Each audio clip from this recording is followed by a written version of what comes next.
Welcome to the Reloop Brief, our short-form podcast looking at the key issues shaping the circular economy. This time, Jenni Hume takes a closer look at the New York deposit system and the campaign to make it bigger and better, as well as a new report conducted by Eunomia that shows how to save millions of dollars, reduce litter and divert 5.5 billion bottles and cans from landfill each year. Hi, I'm Jenni Hume, Global Networks Director for Reloop, and I'm speaking with Blair Horner from the New York Public Interest Research Group. Thanks for having me. So we wanted to talk to you about New York's bottle bill, which started all the way back in the early 80s.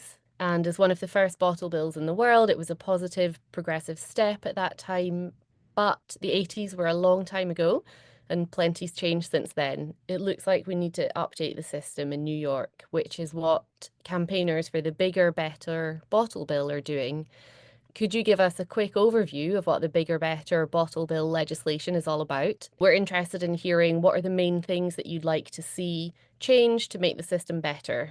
Just like anything else that lasts that long, it needs an occasional tune-up. And so the proposed legislation that's under consideration that we're pushing does a lot of things in terms of adopting best practices that we've seen in the rest of the country and the world. The big components of which are raising the deposit from a nickel to a dime. It's been a nickel since 1982.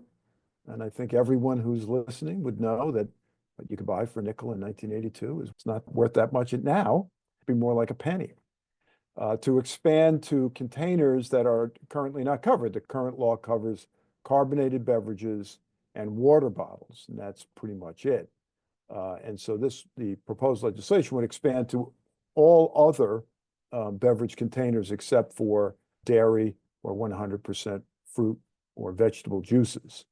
And so in that way, it would capture a lot of containers that also didn't exist in 1982. And by raising it to a dime, that we think would make a big difference in terms of increasing the state's redemption rate.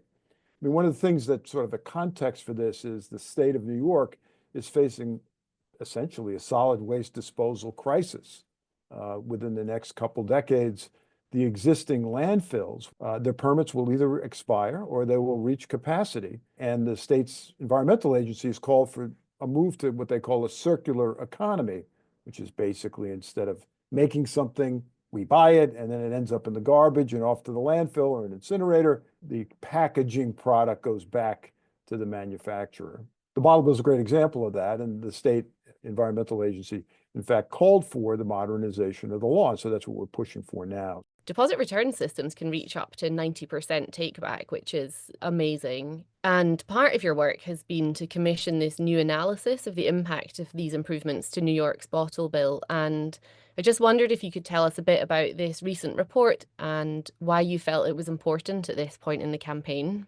Well, the issue that everyone talks about at the state capitol, which is heard all around the country, is affordability. People think they understand how the current bottle law works, and most legislators, they've experienced it, but they really don't. And so to get them to think about things outside of the box is an important way for them to sort of revisit the issue, and we think would help persuade them. The current administration in Washington is talking about big cuts to programs that are going to impact the state's budget. And so what are things that a modernized law could do that could help balance the ledger? So earlier this year, we did a report looking at how much additional revenue would be generated by modernizing the law. It was upwards to $100 million for the first year. And the second report is looking at the savings to municipal governments for an enhanced modernized law would reduce the amount of waste that municipalities have to dispose of. And so by quantifying it, we think that that plus the earlier analysis is kind of a 1-2 punch on the financial side that could help with lawmakers to better understand the benefits of the law, not just helping recycling and reducing litter, which are great all by themselves, but also could have financial benefits to the state and local governments as they look ahead to what could be tough times financially. So could you talk a bit about what's the trickle-down effect of these municipalities saving money? Like, who is set to benefit from this, and how could a modernized system make this possible? To we normal people, 108 million sounds like a lot of money. In a state budget of 200 and upwards to $260 billion, that's the state budget. It's relatively sofa change. You find it in the pillows. But it's important, I think, for lawmakers to know that local governments would benefit from the law because local governments rely a lot on state resources and federal resources to do their work. And so the lion's share of the savings will probably end up going to the city of New York, for example, because they truck all of their waste out of the city because their landfills are closed and there are no incinerators. So it's got to go somewhere. They basically truck it out. So they're going to get enormous savings, which would help a city that is going to be, again, they're going to face financial tightening as a result of congressional action, which will trickle down through the state. So the winners, of course, are the taxpayers because they save money. The environment is improved because you have less stuff being dumped somewhere. It's going back into the system to be reused or recycled.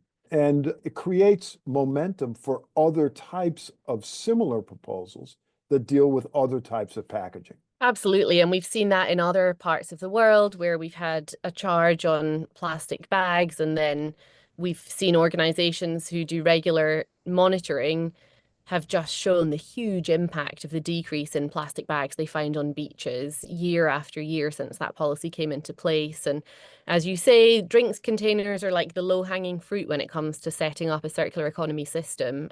So, yeah, you mentioned that New York City would benefit in a big way from this, but I know the report looked at municipalities in urban, suburban, and rural settings. And so I wondered if you could talk a bit about how this bill, when it's improved, could have an impact across the whole state. Well, the report uses different demographic examples or political examples of municipalities to show that how the benefits would work if they work for everybody. So the city of New York, of course, is the big kahuna, and we just talked about that. But the report also looked at 3 other municipalities: a small city, a suburban town, and a rural area: the city of Troy in upstate New York, the town of Clarkston and down in Rockland County, and out near Riverhead on Long Island, where there's lots of vineyards and stuff. And so in all cases, there were savings. The range is the range, like you mentioned earlier, Jenny, where there was, the aggregate for the state is just shy of 40 million and over 100 million range. It's that same type of range at the local level, but they all show positive financial benefits to local localities, irrespective of the type. There's a phenomenal number in the report that says 5.5 billion bottles and cans will not be going to landfill if we can have these improvements to the bottle bill. And that is just a huge number. It also means there would be a 34% reduction in litter, which is really significant. But yeah, so I just wondered if you could talk briefly about what will be the impact of this 5.5 billion bottles not going to landfill in comparison to just the status quo. New York State has 25 municipal landfills, 2 additional ones that accept ash from incinerators, and then about 10 incinerators. And so they're all filling up. If you are able to divert billions of containers away from those landfills or incinerators, you're going to extend the life of them to some extent. One of the countries that provides a lot of the aluminum, I think 80% of the aluminum in the United States, is Canada. And so the United States has to be smarter about what it does. You can't just throw aluminum away anymore. And that makes the argument really for a sort of a national strategy along the lines of a bottle bill.